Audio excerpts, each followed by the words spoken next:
What's up, everybody? Welcome on in. It's that time of week. The Sooners on SI podcast, episode 280 here on this January 22nd. And you know what we're doing? We're doing a lot of watching. We're doing a lot of waiting. We're watching people. We're watching teams. We're watching defensive coordinators. We'll dive into all that here in a second. I'm Ryan Chapman, hanging out here and more. We're joined as always by the head boss man, Mr. John Hoover, up in the 918. John, how are we doing? We're good. Happy birthday to my nephew in the Air Force, Anthony. He's a faithful listener and a big Sooner fan. He was in the Pride from 2000 to 2005, or 2004, so the heyday of the Bob Stoops heyday. And he is stationed right now overseas in Jordan. So shout out, proud of you, happy for you, praying for your happy and healthy return, and happy birthday. Huge. What time is it in Jordan right now? Hold on. We Wow. gotta it's 1:26 p.m. on a Wednesday, It's which is tomorrow why sometime, I think. I think it's yeah, if tomorrow. if Jim Knowles is the Oklahoma defensive coordinator and it doesn't break during this podcast, it's because we recorded at 1:26 p.m. on a Wednesday. Yep. In North, we got our guy Carson Field. Carson, it's been a big week, man. You've sustained an injury. You got the family dog. Like it's the ups, the downs, everything is rolling on. No, it's a seesaw. A good thing getting my dog. She's asleep right now. Finger injury did not do anything good. That sucked. I am not great with Swiss Army knives. Lesson learned. But besides that, happy to talk some ball. As always, it's going to be fun. There is a lot to break down. So excited about that. If you're Yeah. going Swiss Army knife, Carson, it's got to be the corkscrew that got you, right? Please say it's the corkscrew. No, it was the night. We I will be getting him a can opener next Christmas, and we will roll with that. Thank you. We also need a better story. We need a better story. We know what happened. We need. You gotta see the other guy. That kind of thing. Exactly. You should see the other guy right now. Perfect. All right, friends. Like I said, things can change. Certainly, if anything breaks over this podcast, we will shift with the winds. But again, 1:27 p.m. here on a Wednesday, and we're in the crucial hours. We kind of talked about this last week, the last 2 weeks. Oklahoma still looking for a defensive coordinator. Jim Knowles, the smoke just won't go away. And when you look at some of the other guys in the college football playoff, whether it's Allen, who made the jump from Penn State all the way over to Clemson, or whether it's Al Golden at Notre Dame, looks like he's in line to head to the Cincinnati Bengals. The crucial period for that guy seems to be 48 to 72 hours afterward. Nothing yesterday in the first 24 hours, nothing so far today, but Carson, if any Oklahoma fans were tuned in and watching the national championship game, Ohio State's defense obviously excellent for basically everything except for the Notre Dame last death breath, all that stuff. But we're just kind of still in the same spot of wait and see and trying to let this thing play itself out. No, 100% Ryan. This is a defense that was so good this past year. That is kind of a staple that Ohio State, regardless of who the coach is, dating back to the Tressel days. I mean, they have had great defenses all the way around, and that did not stop with Jim Knowles. And I think what is most telling about Jim Knowles is how good his defenses were at Oklahoma State. That is a program for most of my life. They have not had good defenses. By the time he left Oklahoma State, their defense was one of the best in the nation. Took them to a 12-2 season and beat Notre Dame in a bowl game, a Fiesta Bowl, I believe. And they were top 10 in the nation in yards per play, total defense, scoring defense, stuff like that. If you can do that at Oklahoma State, you can absolutely do that in Norman. So that's obviously there has not been anything confirmed, not a whole lot of movement in these last 72 hours or so, but that's something you have to be excited about. Even the possibility. Bob Stoops seems to like it too. I don't think Sooner fans will hate that. So just the thought of it, it's got to be exciting. Yeah, it's interesting. It goes back to when Mike Gundy hired him at Oklahoma State. John, remember not covering it, but obviously we're in state, we're doing all that stuff. He was talking about how that was a guy that could do more with less at Duke. Was able to get the most out of that roster in Stillwater, like Carson just said, and then Yep. it helps when you got the $20 million budget that Ohio State was rumored to be rolling around with. But John, it's one of those things where we've talked about this to death. It's kind of just waiting to see will it happen or won't it happen. But I am pretty interested in, if this goes through, if this hire happens, kind of what it says about the growth process of Brent Venables, the head coach. Because John, it feels like you went from Ted Roof to Zach Alley, which was that first step and maybe an understanding of, I need someone who is very familiar with my defense, who can take over the day-to-day stuff during practice so I can be more of a head coach. Injuries didn't really let us see what that would look like or not this past year. This would certainly be a step beyond that. The part of the big negotiation be like, we're going my defense, your defense. We talked about some of the personal life stuff. When you talk about going from blue blood to blue blood, the money will be similar. A lot of the pros and cons will be maybe off the field stuff, but one of the on the field things is definitely going to be, John, we're running my defense, we're running your defense. Who's calling it? Because I don't see Jim Knowles leaving Ohio State to run Brent Venables' defense. Yeah, probably. I would probably agree with what you're saying there. A couple of things to note about Jim Knowles' defense is that when he was his final season at Oklahoma State, they were bad when he took over, and their rankings dropped and dropped and dropped all the way until they were like top 5 in the country in total defense. They led the nation in sacks, number 2 in tackles for loss. They were excellent at takeaways. But you look at, it was a similar progression when he got to Ohio State. You know, they were in the 30s, and then they were top 5. And then last year, they think they were number 2 and number 3. This year, they're number 1 in overall defense, number 1 in scoring defense. This is crazy. Number 3 in the nation in rushing defense, number 3 in the nation in passing defense. How the hell do you get good at both of those at the same time? That's fairly rare. So, you know, because usually if you're good at one, offenses are smart and they take the other. And so your passing numbers go up if you're good at rush defense, or your rushing numbers go up if you're good at pass defense. Nobody could do anything this year against Ohio State. Part and parcel, the Big Ten Conference, and they're notoriously conservative, slow-paced, sluggish offenses. But let's be honest, when you're number 2 or 3 in the country, or number 1 in the country in a category, it's because you're really good at it. And Ohio State was. So Jim Knowles, in terms of his defense versus Brent's defense, they're both a 4-2-5. Brent likes to create chaos. Brent likes to create pressure and be creative when generating pressure on the quarterback. That's what Jim Knowles majors in, is getting people at the line of scrimmage to say, that's my assignment.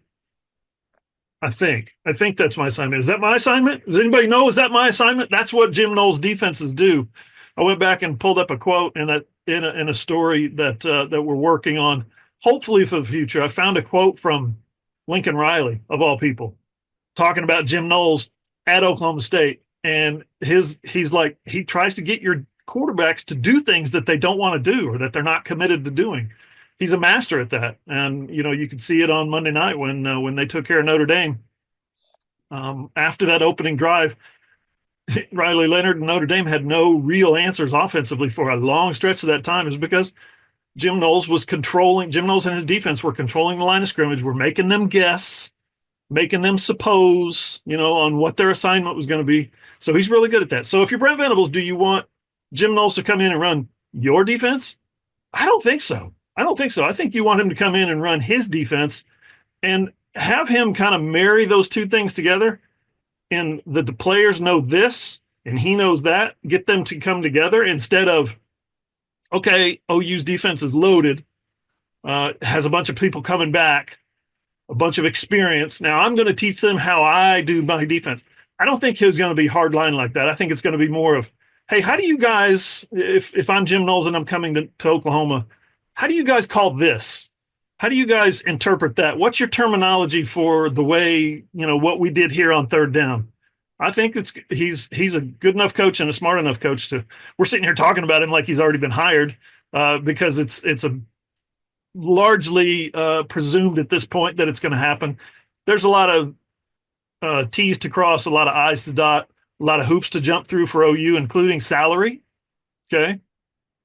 So we don't know yet who the next defensive coordinator is going to be. It looks like Jim Knowles. We've given you some of the reasons why we think it should be Jim Knowles or it will be Jim Knowles, but there's still a long way to go in the process, or at least maybe not a long way to go, but there's a few things left for OU to do. to complete this process.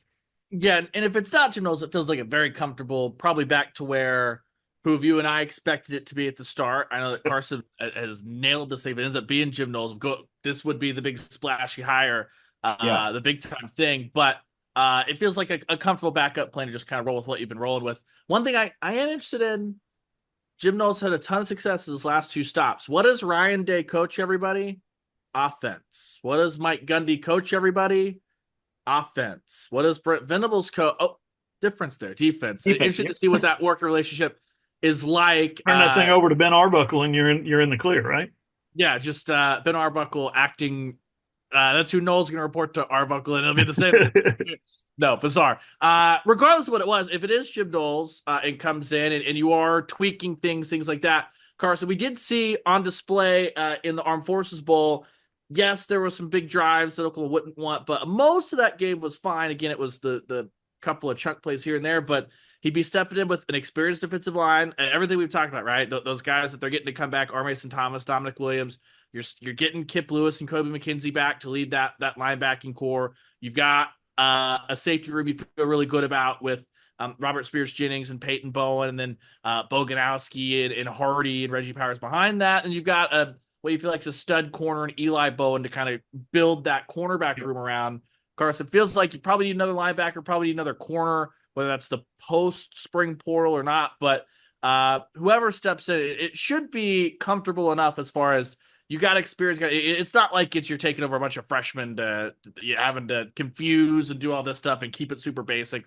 They can make those tweaks and probably get up and running pretty quick, I would think. No, I think this is defensively a very good situation for Oklahoma, whether it's Jim or somebody else stepping into this new role.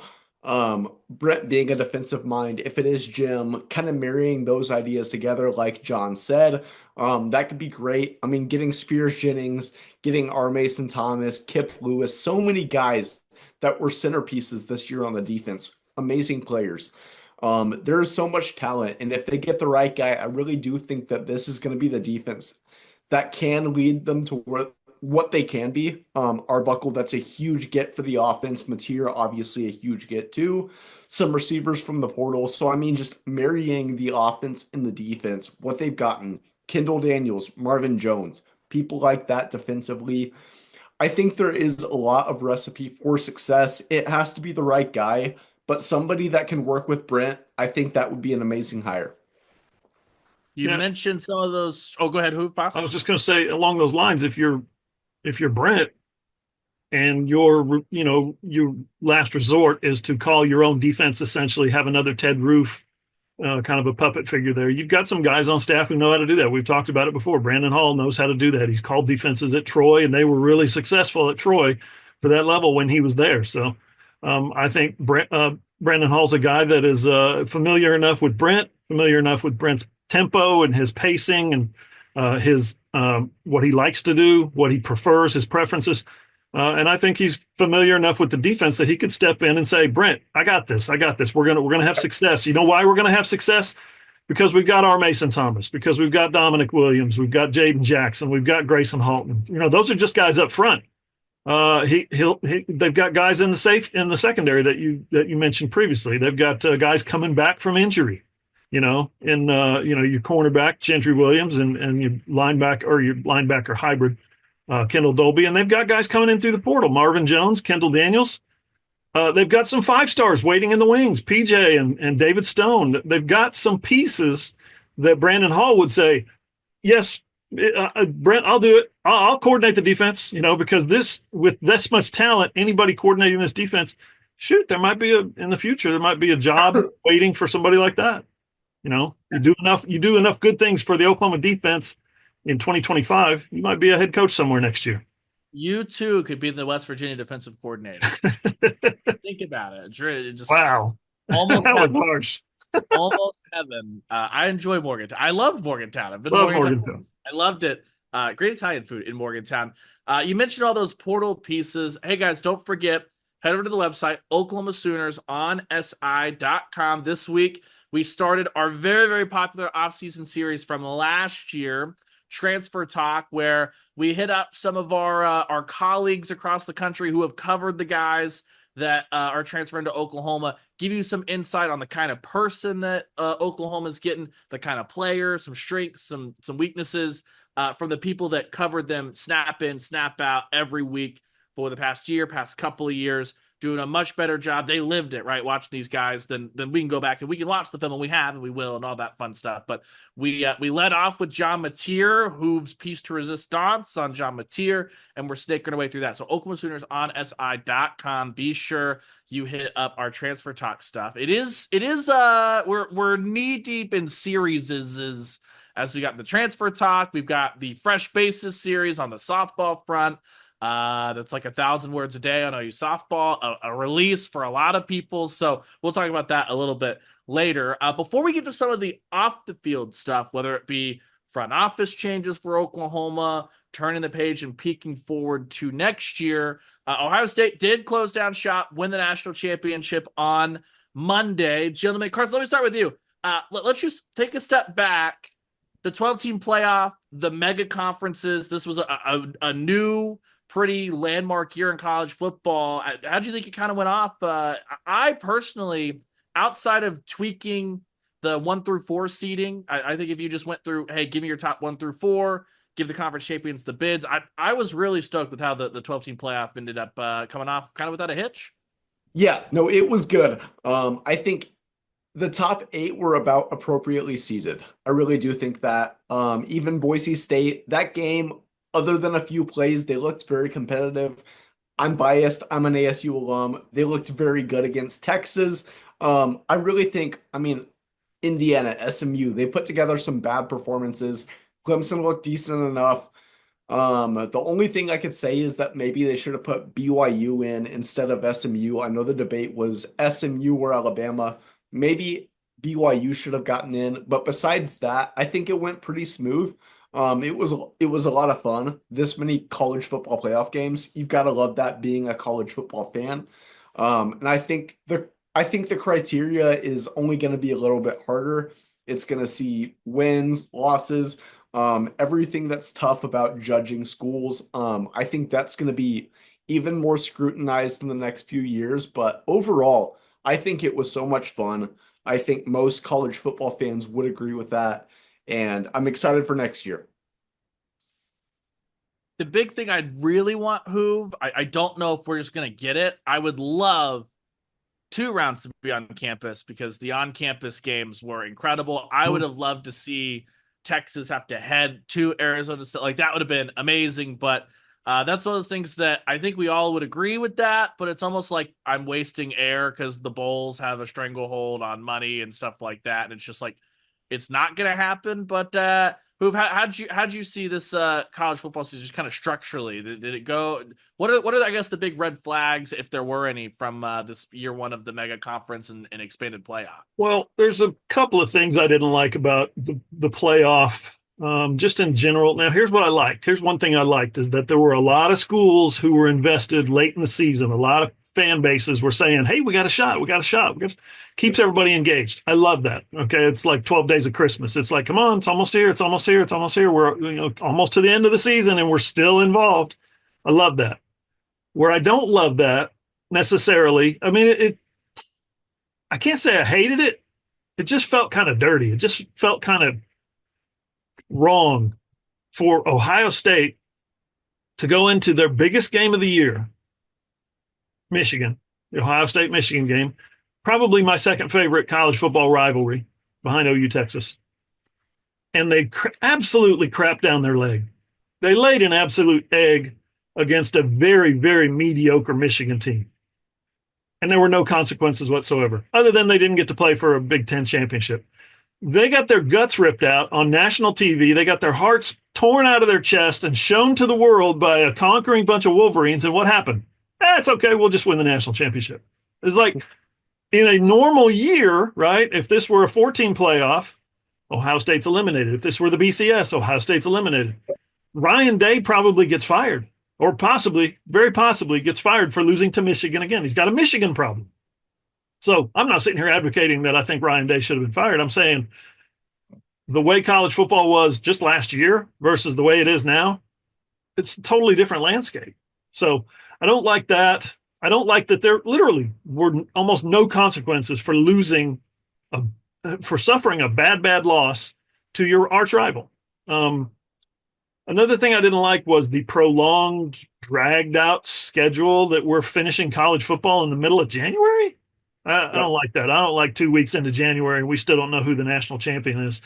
I prefer if the world were perfect and I were making it in my image, I would say we would wrap up the national championship game within 3 or 4 days of New Year's Day.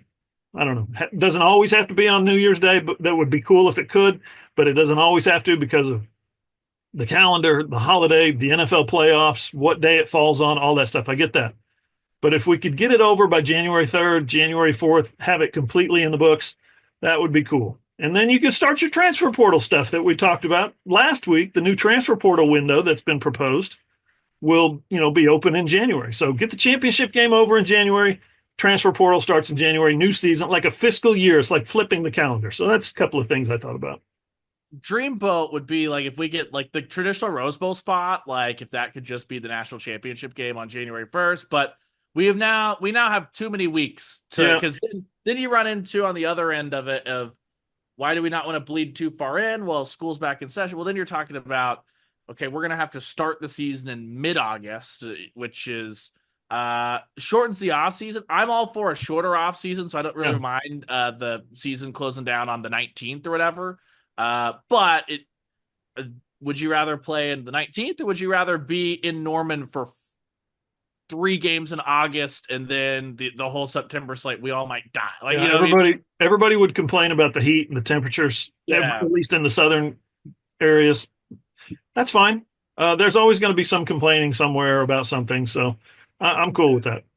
It's one side or the other. You're going to get that. I would also argue that Ryan Day personally would say there weren't no consequences to losing to Michigan until Monday night when he won the national championship. I think he was feeling the weight of those And consequences. who else? I mean, everybody, Ryan, agrees with you. Everybody who loves college football agrees with you about the Rose Bowl hosting the Natty every year. You know who doesn't? The Orange Bowl, the Cotton Bowl, the Peach Bowl, the Fiesta Bowl. Levi Stadium, Mercedes. Those are the only ones in all of college football who would not want the college football national championship game to be played in Pasadena every year. Everybody else would be like, hell yeah. Even the national media going to Pasadena every year in January, that would be amazing. Oh yeah, that but no. right up there with get us an extra round of home playoff games. It's like that's great for everyone except for the Bulls. Yes. So we do have. I was shifting around. This is not on the rundown. The most important things this side of the football season, which is 4 months. I have had a stack of sticky notes that has sat in the corner of my desk. It is everyone's favorite time of year. Carson, you were not involved in this, obviously, as you weren't here, but we do have some preseason predictions. Let's see if they came home to roost. We're chucking the bold predictions and all that stuff just because that was like we all went the direction of if things went very well for Oklahoma, things did not go well. Nobody got close, except for John. John had Bauer Sharp as the tight end reception leader. He ended up just being the reception leader for the whole. Yeah. So, John, good work. Yeah. Proud of you there. We both had Oklahoma going 8-4, missing the playoff. Well, we weren't close. All right, SEC title game. Both of us had Ole Miss over Georgia, so we had one half of the title game. Didn't go well. We both had Ohio State over Oregon in the Big Ten. Wrong champion. Both had the right Oregon there. The Big 12. Shout out to the Big 12. John, you had Utah over Oklahoma State. We were trying to pick the champions, not the seller. I had Kansas State over Utah, which is like slightly better, but not great. So we tried that. What a terrible pick that is. Only to be outdone by Florida State over Miami in the ACC championship game for you, Hoove, and Florida State over Clemson for me in the ACC title game. So I just got one of those. John, your group of 5 representative in the college football playoff was the Boise State Broncos. Congratulations. Oh, was it? I thought I picked Tulane. I think I picked Tulane as a dark horse. Maybe. No, you had Boise State. I had the University of Texas at San Antonio, who had just a laugher of a season. Wasn't great there. Who you had Georgia beating Ohio State in the national championship game. I had the same natty, different verse, Ohio State over Georgia. You may think, Carson, wow, that's really sad. You guys were wrong on everything. That's the best we've ever done, I think. I think it is. I notoriously, a couple of years back, picked North Carolina to win the ACC, and then they went out and like lost week 1, and I was like, hell yeah, that's how you do it right there. Just nuke it immediately, as we both did with Florida State. One of our esteemed staffers actually picked OU to go undefeated one year, and they went 6-6. So that might be the single worst pick that we've ever seen. Although Florida State to win the ACC was pretty bad by me. Hey, Florida State to make the ACC champ. We both had it. We both had the Seminoles. So and Oklahoma State. I mean, who the hell would have ever seen Oklahoma State being the only team in the history of the Big 12 to go 0-9? Yeah, not me. How much life have we led that like these were like not out? These were not insane predictions at the time, or by any means. No, not at all. Josie, shout out to the Big 12 for being insane. Shout out to Florida State for giving us so much joy. I think like the most insane one was UTSA. That was kind of like the schedule, probably a loss to Texas, didn't matter. Boise State had the same vibe. Like the schedule, lost to Oregon, didn't matter. So we got through that. Carson, hey, how about next year we don't pick the ACC winner? That probably would save us from some embarrassment in 2025. The ACC winner has not been kind to you. So something for you to look forward to, Carson, is looking dumb just like all of us, because that's what we do. Randall had for sure as the group of 5. Let's see. He had Oregon over Georgia, Oklahoma State over Utah. Excellent. He didn't have 7-5 though for Oklahoma. Got close. Got real close. So, all right, that is close of the book on the field. Let's get to some off the field stuff. Happened back end of last week, I believe. All my days are running together. Curtis Lofton did announce that he is resigning as Oklahoma's general manager. That will become, I guess, effective immediately. Last day is February 1st. However you want to word that. So Oklahoma on the hunt for a new GM. Gentlemen, let's just open up, Carson. We can head to you first. Simply put, I need an organization chart because, like, in the NFL, it makes a ton of sense to me. What does the GM do? What does the president of football ops do? What's the scouting team for? What's the head coach? Right now, man, we've got NIL, portal, high school recruiting, the house settlements coming in. How do you go through your roster and decide all that? High school versus college. Right now, this year, you're having to cut your roster down from whatever it was to 105. Man, this is the coaching carousel. The coaching carousel is in full spin. I don't envy anyone who is like, I don't envy NFL GMs anyway, because that sounds like a lot of work. And this is a job with like no real guidance, and everyone's kind of learning on the fly. Yeah, I mean, you texted me this in the group chat that I have with you and Hoover. This is all so damn confusing to me. Having a quote CEO, someone that runs the ship, though they're not the head coach in college football, that doesn't make a whole lot of sense to me. So, I mean, I will be totally honest. I don't have the best insight on this, but it's confusing. None of us have the best insight. Curtis Lofton didn't have the best insight. You know, he's going to the ministry versus being a GM at his alma mater for, was it $400,000 a year he was making? Something like that, 200. I can't remember, but yeah, man, it's crazy. The best analogy we've seen, I think we've all seen this, is that you're building the airplane while it's in the air, right? You're flying the thing and trying to figure out how fast it can go, what it's capable of, is it safe? And that's a great analogy for where college football is, especially right now in the organizational structure of general managers and player personnel guys, as you're building the plane while it's in the air. Well, and we saw last week too, guys, even as I think there's been a belief that as we get closer and closer to the House settlement being enacted, like the ink dries on all that, then it could be like, finally, we have some guidance. And then every government organization under the sun who is asked to chime in on, it's like, oh, by the way, you need to abide by this to abide by Title IX. You need to do this, you need to do that. Like, it's not going to suddenly end just when we get the House settlement. And Hoover, I know that you've been following a lot of that stuff. In addition, you have policy changes when in an election year, when there are regime changes. So it's like, so here's how college football, 4 years in, we think we got a handle on it. Started in 2021, here it is 2025. What do you mean the House says we have to do this? What do you mean Trump wants to do that? What? We just figured this out. So every 4 years, guys, has the potential of doing some kind of about face. Yeah, you get different, government officials in different spots, and everyone reads stuff differently, as we know from you just look at like the different NCAA court cases, how across the country they are. So it's I know I say this a lot and I sound like a broken record, but this is like a situation in college football that until everyone comes together and says we're going to stop suing people when we don't get our way individually, appointing Nick Saban as a college football commissioner tomorrow is not going to fix it if we still operate under this. Like the NFL is a private business. The teams agree, hey, when we pass the rule and all the owners vote on it, we're going to abide by that rule. And the New York Jets aren't taking the league to a lawsuit because they get a draft pick, or you know what I mean? Like whatever the situation would be. It makes it like very, very hard to figure out how we're going to get on the same playing field and moving forward if there's not something like that. Maybe if you rally around like a college football commissioner or something, schools are more likely to side of things like, yes, we will just roll with it. But as we roll through, good luck. And that's all part of the headache of like the GMs and head coaches and athletic director.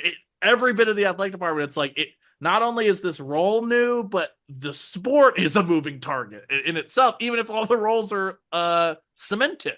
Yeah. And Ryan, Congress, if you think about it, I mean, if you think like a politician, think like a businessman here, Congress has missed the opportunity to make these people employees, these people being the athletes, and then tax the hell out of them for their earnings. Oh, you made $1 million in NIL? Yes, we'd like you to come over here and meet our friends from the IRS. You're going to be paying some heavy taxes on that $1 million NIL package.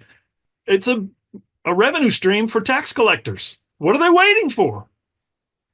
I think they're waiting for the Durkins to be the ones that or is it the Pruitts? No, it's the Pruitts. Sorry, not the Durkins, the Pruitts, to make sure that instead of handing out money in McDonald's bags, they're just going to do all the tax forms in McDonald's bags. Exactly. It's a recycling measure as well. So we'll see there. That is the nasty underbelly of college football that I don't like talking about. Here's the fun stuff I do like talking about. Let's spin forward. It's way too early season right now. Dealer's choice. Let's start here. We'll do our way too early top 25s and then work our way through some win totals and what the people out in the desert are telling us. But a bunch of way too early top 25s are out there. Let me toss this to you, Carson. Two notable ones. On 3 had Oklahoma at 18. Then if you pull up ESPN's, not only are they not in the top 25, they're not in the way too early version of receiving votes to others getting consideration. I think it kind of shows you the spread of expectations for Oklahoma heading into 2025 is a bit of a choose your own adventure. No, it totally is. And I feel like that maybe is fair, just seeing that John Mateer is not proven at the SEC level. I think the guy has a lot of talent, but this season, if he's good, they can absolutely be someone competing with the best teams in the nation, competing for a playoff spot.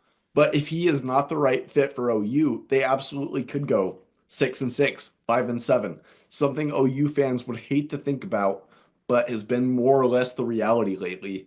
So I do think that there's a lot to be said about how wide that gap is, but I don't think it's wrong either. Hoover, I feel like we're in the era of right now, at least. Whether you're super juiced about it, you can see John Mateer. You can go take the defense, add just like a top 50 offense, and the team already went 6-6 with one of the worst offenses in the country. You can take that step forward. Or if you're like very skeptical about it, but I kind of feel like Oklahoma, at least for this year, is in the Texas territory of they have talent and they have the name, so they're probably going to be in some of these preseason top 25s. Because how many years was it that Texas, we knew that they weren't going to be any good and they're in the top 25? We don't know what this Oklahoma team is going to be, but I don't begrudge anyone for looking around and going, Mateer plus defense, it could get a lot better. Yeah. If you take away the injuries, okay, you can't factor in injuries when making your preseason picks, but you take away the injuries, Oklahoma's going to be pretty good on defense, we think. You think they're going to be improved on offense, and really, if you look at 2024, that's all they needed to be, was better on offense than what they were. Don't lose the game against Tennessee. Don't lose the game against Missouri, right? And a couple others that they had a chance to make an impact. right now, guys, you're going to say I'm crazy. Here's, I think it was betonline.ag had Oklahoma's win total for 2025 at 7 right now. I'm a little torn on that. I think that number is kind of right in the middle, but it's a super hard schedule. We know that. Okay, so that's schedule's pretty scary. But we think Oklahoma's going to be better. Like I could see 8, which is amazing that we're saying 8 should be the floor. That's amazing to think about that for OU football. But that's where they are. But I could also see 5. I could also see certainly 6. So Yeah. the over works for me, but the schedule doesn't. And so I'm starting to think maybe the under probably is the safe play. But here's the deal. Follow my lead. Follow my math here, okay? 1950, 1975, 2000. It's 2025, guys. Oklahoma's going to win the national championship. That'll be. Think about it. Think about it. Every 25 years, the math tells us Oklahoma wins the national title, right? The math would also tell us they're in their longest title drought since winning their first national title. Correct. And they've not been close since 2017, and the program's trending the other way. Well, but the last time they won a national title, they were coming off a 7-5 season. How about I've got some math for you, John. 6-7, 10-3, against the easiest schedule schools ever had. 6-7. Your algebra there, you're missing two letters in your algebra, B and V. Yeah. B and V equals question mark. I think that's what we're trying to solve for. What that is. Now it's a. It feels like everything and nothing's on the table. I don't know. It's such a huge spread because like you go down it, go case by case. Arch got some huge experience at Texas this year. They're losing a lot, but they've recruited really well. Sark's shown that he can recruit there, but you go down, what's Ole Miss going to be, right? With they're going to recruit really well. They're going to portal really well, but losing Jackson Dart, you look at some of the lot like Missouri's a razor's edge, and I guess you played them without Brady Cook. So what does losing Brady Cook mean? Some of that stuff. You get LSU coming back around, although I feel like LSU's going to be better. But you also have to go to Alabama, and you're subbing Tulane for Michigan, who closed the season really, really well. It becomes a I think you can talk yourself into anything here, which is why so often a total is set at like 7.5 or 8.5. And I think it's kind of telling that Oklahoma's at 7, because I think that tells you even Vegas kind of like, you guys tell us. You're right. You could talk yourself into just about either side of the fence right here, but get this right now, according to FanDuel, okay, Oklahoma has the 17th best odds of winning the national title in 2025. 17th best odds. That doesn't mean they're the 17th best team. It just means they, odds-wise, they have the 17th best odds. Plus 6,500. If you know how the betting thing works, the favorite right now is Ohio State at plus 450. 450. Texas is second at plus 650. Oregon is tied with Texas at plus 650. So Oklahoma at 6,500, plus 6,500. I don't know. Is that 10 times worse than what Texas and Oregon are at? I don't know how that works mathematically, but it just right now, if you want that easy money, take the over, lay your money on 65 plus 6,500 Oklahoma, and bet on that every 25 years thing that I told you about. Boom, you're in the money for Christmas. It's going to be a great Christmas for you. I would hope that you have a lot more than just Christmas money if you're going off that. 25, that number is really interesting because if you look at FanDuel, Mateer is 25-1 to win the Heisman Trophy. Those odds have come out. He's the 6th quarterback in the SEC. Guys ahead of him, Nussmeier, Manning, Nico, Lenora Sellers, DJ Lagway. Let's play 5 of those guys. And then, 4 of those 5 there. And then Mateer comes in at 6. So just interesting to see there. We've seen this before with like Jackson. What do we know about him? Not much. You're the quarterback at Oklahoma. You've always got a shot though. So we got that going. We shall see. On Mateer, Ryan, something that, who's he going to throw the football to is the first question, right? You get a couple of receivers back healthy. You get a couple of portal guys that maybe they're better than what you think they are because they played at an FCS school or Division II school last year, whatever. Maybe everybody, if everybody's good, everybody's healthy, the offense should be better. You got a better offensive coordinator. You got a better quarterbacks coach, all that stuff, right? Everything's going to be better. What about the offensive line? How much better are they going to be? Well, talking to the guys that I talked to for the Mateer story that I did, again, Oklahoma Sooners on SI.com. Check that out because it's one of those long reads, right? Long form storytelling. It's worth your time because these guys that I talked to, Chris King, the radio guy, and Joe Londergan, the Washington Cougars on SI, one of our sister websites, they both talked about how the offensive line was at times a little bit of patchwork last year for Washington State, a little bit of mix and match, guys coming up, that hadn't played before, guys without experience, guys being moved around. And John Mateer made it work because he's that athletically gifted. He's that talented. So that might be something that fans want to look for is who's the offensive line? Maybe next year it doesn't matter. Who's the receivers? Maybe next year it doesn't matter. I don't know. We will see. Ben Arbuckle hard at work in winter workouts, currently getting those guys in. They'll hit the field here in a couple of weeks when spring football gets up and running. And as always, you guys know, Oklahoma Sooners on SI.com, the place to be for wire-to-wire spring football coverage. Hey, real quick, just 2 seconds. I know we don't do a ton of NFL here, but good news on the Baker Mayfield front is Liam Cohen staying as the Bucs offensive coordinator. It looks like the Jaguars actually just fired Trent Baalke as a result of, first off, no one's ever enjoyed working with him. It's kind of unbelievable that he was still there, and that shout out to the Jags for being this late in the process and firing your GM. 2 thumbs up. But that's good news for Baker. We'll watch Jalen Hurts this Sunday as him and the Eagles, Lane Johnson, that crew take on Tressway's Washington Commanders. That's how I prefer to think of them, Tressway's Commanders. They don't let him kick anymore, but when he does well. So obviously, Sooners on the NFL, ton of NFL flavor. The Chiefs love Oklahoma, as you know. We'll have all of that rolling. Is Jordan Phillips still in Buffalo? Are we well beyond that era? No, I think he's back with them. Okay. I think he left to go to Arizona. I think he's back with them. He was back. I know this because in the warm-ups on Sunday, he had a winter coat on under jersey, and he took it off for the game. That's right. Yep. Anyway, I was big like, puffy coat in warm-ups. Yeah, incredible. Hey, I saw a tweet from NFL today or yesterday. OU's got 9 players in the championship game weekend, which is way more than everybody else, any other school. That's amazing. Most of them are Chiefs. But still, that's amazing. Yeah, the Kansas City Chiefs have made sure that Oklahoma alumni have plenty of Super Bowl rings all over the place here the last couple of years. Oklahoma Sooners on SI.com. We'll have conference championship stuff for the OU performances out of that, as well as, again, the Transfer Talk series. Just every day, check it. It's going to be there, as well as the softball stuff. We'll talk about softball here in a second. Let's get off the grass and onto the hardwood momentarily. Kind of a weird week for coverage on the basketball front, as both the Sooner men and the Sooner women played South Carolina this past weekend. Very different results. Both of them are on a bye week this week, meaning no midweek game, back in action. Let's start with the good vibes half coming off the weekend.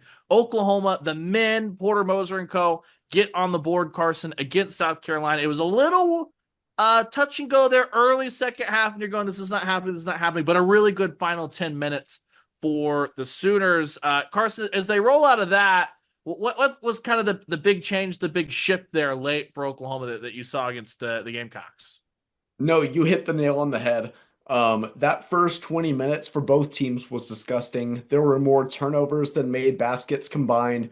It was gross. It looked like OU from the past few games, even against good teams like Georgia, Texas A&M, and Bama. Not the basketball you wanted to see, but credit where it's due. They looked very good in the second half. Once they had the lead for the entire game until I think 5 minutes into the second half. Once South Carolina took the lead, they did not step off the pedal. They looked very, very good.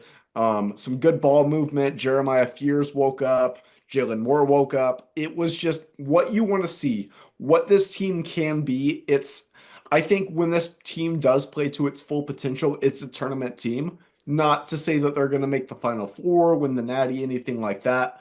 But they showed what they can do when they do fire on all cylinders. So that was good. And I mean, it was needed. This is a loss that would have been a quad 3 loss if they lost. It's a quad three win, so it doesn't do a whole lot for their resume, but it keeps them kind of in it. They're at, I think, 51 right now in the net. So not where they want to be, but definitely keeps them from where they would have been, probably in the 60s or 70s. So definitely a good result, even if it wasn't the prettiest game. If you're a Lenardi junkie, that win kept them off the last four in. They're in the last four Last by. four buys, yep. Yeah. They've kind of floated. I think a couple days ago they were like the top of the last four buys, then they're like third. But anyway, that's kind Yep. of where they're at. It seems like Forsyth and Mo have been really, really nice rotation. If Mo just doesn't foul out and Forsyth, I made this comparison on radio, and this may go directly to the heart of one Mrs. Hoover, but they do this in very different ways. Do not mistake what I am saying. However, hit the way back machine on the Oklahoma City Thunder. When there was a really, really bad run of things for the first unit to start the game, Billy Donovan would turn, he'd point to Hamidou Diallo, and he says, go just give that team energy and force them to raise their energy levels and kind of get after it again. That's kind of what Forsyth reminds me of. Not the like jump out of the gym athlete, obviously, or anything that Hami is, but it's like, man, if they have a lull to start a half, all Porter Moser has to do is put Forsyth in the game and he's battling for rebounds, doing all the right things. That just seamless like advanced pass that he had to Jeremiah Fears for a really sweet layup was just like so calm and collected in transit. It feels like they legitimately found something as far as just a way to bring up those energy levels, man, when they put Forsyth in. I like No, I totally agree I with like your that. analogy too. 2027 slam dunk champion Forsyth. That'd be Yes. amazing, like Hamidou Diallo did. No, I like you're right. When he comes in, he brings a different energy. He's setting screens. He's diving on the floor. He's taking charges.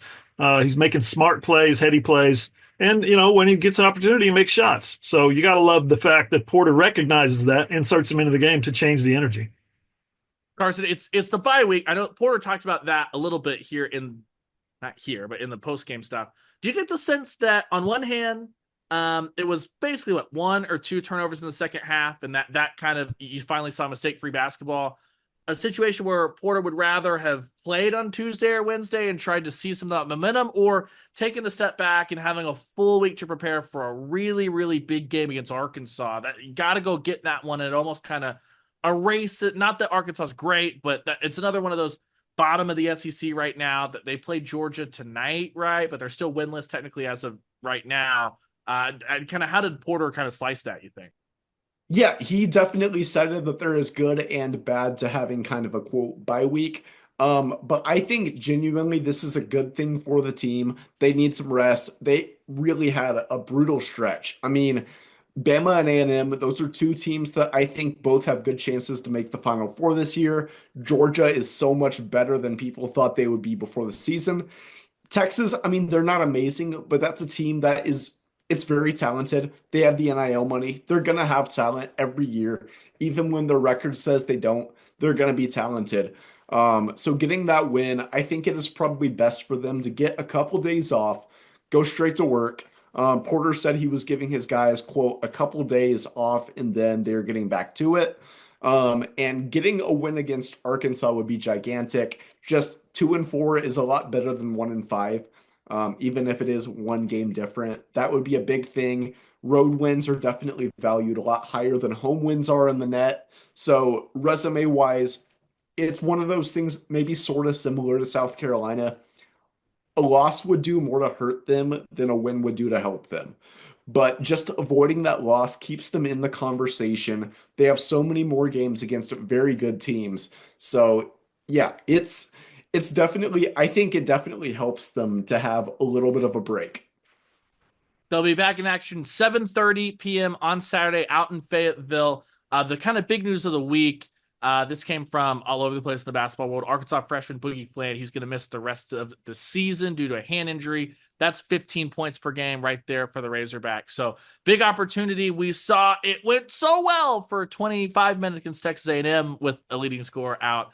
Need to finish the job against the Razorbacks, certainly. Saturday night, 7:30, all of our game coverage per usual. Oklahoma Sooners on SI.com. A team that I think definitely is happy for the midweek bye would be the Sooner women. Reagan Beers did play. She played her normal allotment of minutes. Liz Scott did play. That was kind of some of the injury worry coming out of Thursday night. It did not matter. South Carolina handed Oklahoma their fourth worst loss in program history. Yikes, friends. It was bad. I don't know how else to say it.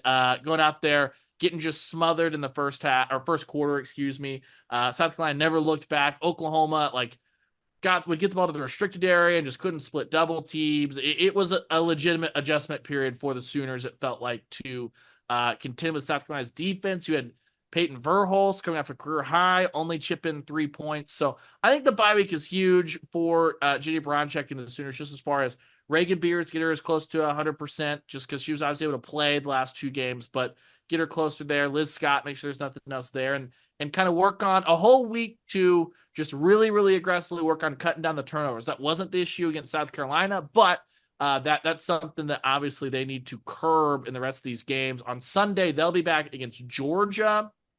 That's a 9-11 Georgia team. This is kind of the same territory as Missouri. One nice game at home, tune-up action before they head back out on the road for a big one, and that road game will be a road test in Baton Rouge. They'll take on Kim Mulkey and LSU. That would be next Thursday. But other than that, not unexpected for Oklahoma to lose. Didn't really expect them to even be within 15 to 20, but 41 maybe was a bit much for my blood. Yeah, Ryan, this was a shocker to them, I would think. I was at that NCAA tournament game, Sweet 16 game against Notre Dame, 44-point loss. Second round game. So, Sweet 16 game, wasn't it? Was it second round? It was at Norman, yeah. It was to get to the Sweet 16. To get to the Sweet 16. That's right. Right. Yeah. So it was the second round game. So I was at that game, and I remember they had a good season, right? At rebuilding after the Sherry Cole era, and it's like, hey, we had a good season, and oh my gosh, it came down hard. This felt worse. This felt like this felt like a WNBA team, right? This felt like somebody that, what are we doing on the floor with these guys? You could see the look on their face was a little bit shocked, a little bit stunned at how good South Carolina was. A couple of, just in the box score, I just noticed a couple of things, and I have to say this. The plus-minus stat, which is sometimes worthless and sometimes very revealing. The plus-minus on OU, I'm not going to assign any names. I'm just going to tell you, I'm going to read down the list, and you're going to see the plus-minuses were minus 27, minus 26, minus 25, minus 24, minus 23, minus 22, and then they had 3 more in double digits. And what that tells you is when that person is on the floor, is the other team gaining or losing, or are they plus or are they minus? And every Sooner was minus. It was and a lot of them were minus, like I said, 27, 26. So that tells you right there, wow, how far Oklahoma's got to go to reach that level. Not that they ever will, but if they ever aspire to win a national championship, guys, that's what it looks like. It was there was no this play, it was a team L. Everyone took it together, it seemed like, but I guess the recourse for that is South Carolina was number 2. It's one of those things that Ginny Bronchek even said at the Missouri game. They might have the 2 beside their name, but we know they lost UCLA, sure. Since that, they hammered number 9 TCU. That was a double-digit victory over Texas. They are on a string of double-digit victories, but those are kind of the ranked ones in there. Then obviously Oklahoma's the big one. So no shame in going out there, but they just not play well. So it doesn't help when South Carolina outshoots you from deep as well as what they were doing in the paint either. So not good, but hoping to get back on the right side against Georgia, and then we'll see as they head down to Baton Rouge. Real quick before we get out of here, on the softball front, D1 softball released their preseason top 25 this week. Number 3 for Oklahoma, just like Softball Americas. I believe the USA Today ESPN poll also had Oklahoma at 3. We wait for the NFCA poll around here. Sorry to our friends at the other polls, but we do recognize the Softball America and D1 softball. Also, exact same thing for the D1 softball preseason All-Americans, Ella Parker and Cassie Pickering. First teamers, Abby Dayton, a second teamer there. And they've got a ton of freshmen who might be some question marks to you guys. 9 new freshmen coming in, 5 transfers.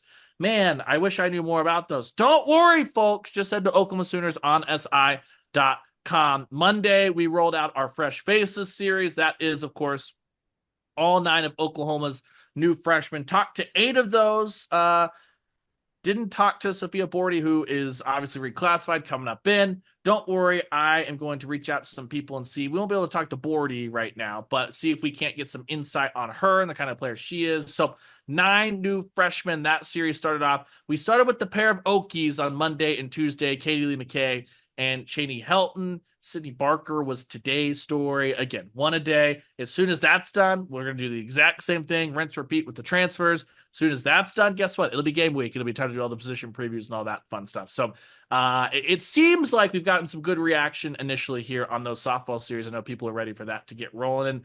And with us being about 3 weeks away from softball or 2 weeks away, we're still like 1 week away from the baseball preseason really starting to get in full swing. I know we've had a couple perfect games, stuff out there, but we're about a week away from all the baseball preseason plaudits rolling in, which will be a similar spot. Oklahoma looking to chart their way through the SEC. Great pitching rotation, going to be a top 25 team around a bunch of places. So have we missed anything else? It's been I don't know. It feels like the off-season weeks are short but long, if that makes sense to anybody. Is not like action-packed at times, but a lot to cover across a bunch of different sports. Check out the Mateer story.